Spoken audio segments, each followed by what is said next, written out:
Birlik olmak için gider gelin, yola düşer ama gelinimiz gitmeden ona da bir söz düşer diye mikrofonu hemen uzatıyoruz kendisine.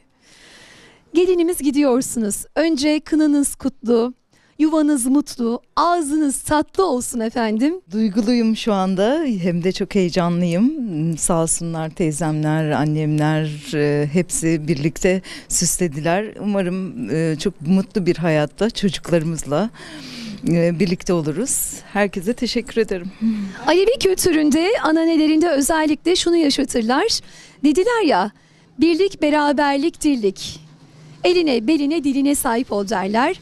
Ahlakı söylerler, sevgiyi söylerler, saygıyı söylerler. Siz bunun için neler söyleyeceksiniz? İyi ki de söylerler.